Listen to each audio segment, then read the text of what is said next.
कर्जतमध्ये राम शिंदेंच्या नातेवाईकांना पैशांसह पकडण्यात आलेला आहे आणि खांडेकर नावाच्या व्यक्तीला 6 ते 7 लाखांसह पकडण्यात आल्याची प्राथमिक माहिती सध्या मिळते।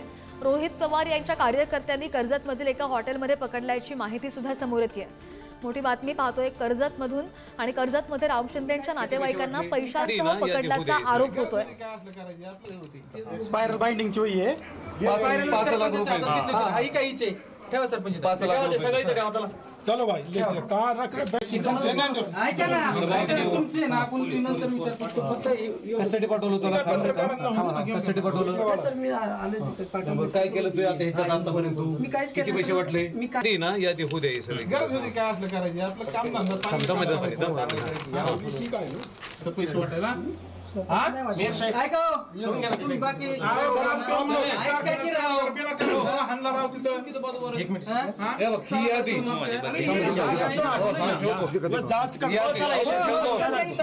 प्रतिनिधी गणेश आपल्या सोबत आहे, त्या संदर्भात त्यांच्याकडून जाणून घेऊयात। गणेश, कर्जतमध्ये राम शिंदेंच्या नातेवाईकांना पैशांसह पकडलंय, ही रक्कम दिसते टेबलवर ठेवलेली, काही कागदपत्र सुद्धा दिसतायत। तपास सुरू झालेला आहे का? चौकशीमध्ये काय उघडकीस येत आहे? श्रद्धा, तसं जर पाहिलं तर कर्जत जामखेड विधानसभा मतदारसंघ आज अतिशय हॉट मतदारसंघ झालाय। आमदार रोहित पवार आणि आमदार राम शिंदे या ठिकाणी उभे आहेत।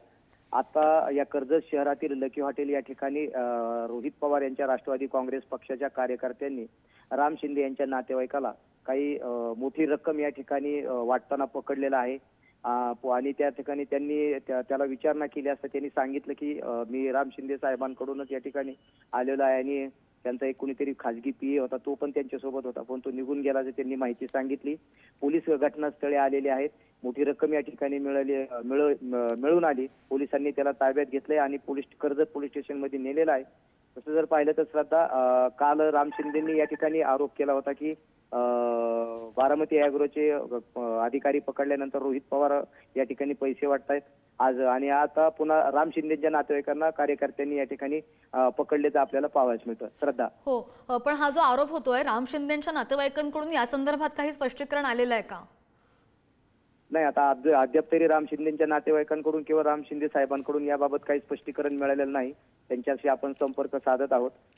सध्या तरी त्यांनी या ठिकाणी राष्ट्रवादीच्या रोहित पवारांच्या कार्यकर्त्यांनी येऊन त्यांना रकमेचं पकडलंय आणि पोलिसांच्या ताब्यात दिलेलं आहे। आता पोलीस काय कारवाई करतात त्याच्यावर आपल्याला समोर काय असेल ते सर्व स्पष्ट होईल। श्रद्धा, निश्चित गणेश, पोलीस काय भूमिका घेतात आपण ताजे अपडेट्स घेत राहू। धन्यवाद दिलेल्या सगळ्या सविस्तर माहितीसाठी। कर्जतमध्ये राम शिंदेंच्या नातेवाईकांना पैशांसह पकडल्याची ही बातमी आपण पाहतोय आणि खांडेकर नावाच्या व्यक्तीला 6 ते 7 लाख रुपयांसह पकडलं असेही आरोप होत आहेत। रोहित पवार यांच्या कार्यकर्त्यांनी कर्जतमधील एका हॉटेलमध्ये पकडल्याची माहिती आहे।